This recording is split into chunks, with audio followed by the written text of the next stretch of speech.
नमस्कार, मेरे चैनल में आपका बहुत बहुत स्वागत है। आज जा रही हूँ छठ पूजा गीत सुनाने। काचही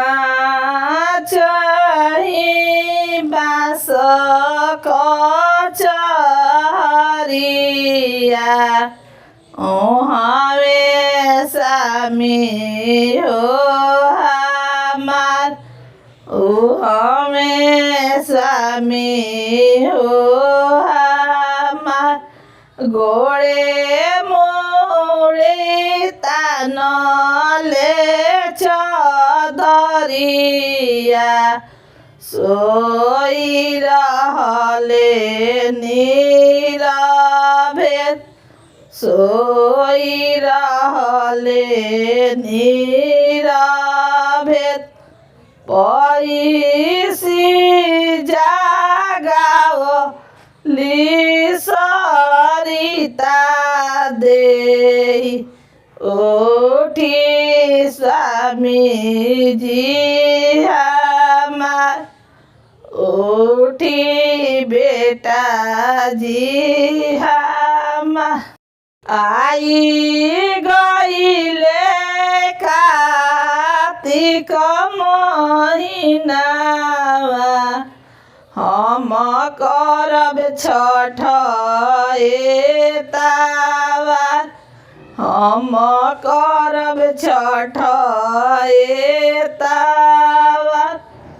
करजी के बोल ले आसुआ देव सुना धनी हो हमार, सुना धनी हो हमार। गरजी के बोल ले हस बाबू सुना मम्मी हो हमार। गरजी के बोल ले प्रेम बाबू सुना मम्मी हो हमार, सुना मम्मी हो। कौन कौन फलवा आदित बाबा दिहले तू करबू छठ एतावार, तू करबू छठ एतावार।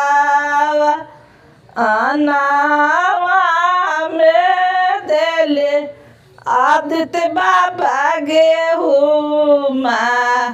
धनावा में देले धेनु गाय, धनावा में देले धेनु गाय। गोदिया में दिया ले हस बेटा हम करब छठ एतावार। गोदिया में दिया ले प्रेम बेटा हम करब छठ एतावार। हम गोदिया में दिया ले भारती बेटी हम करब छठ एतावार, हम करब छठ एतावार। ये फलवा आदित्य बाबा दिहले हम करब छठ एतावार, हम करब छठ एतावार। वीडियो पसंद है तो वीडियो को लाइक कीजिए, चैनल को सब्सक्राइब कीजिए। फिर मिलते हैं वीडियो के साथ।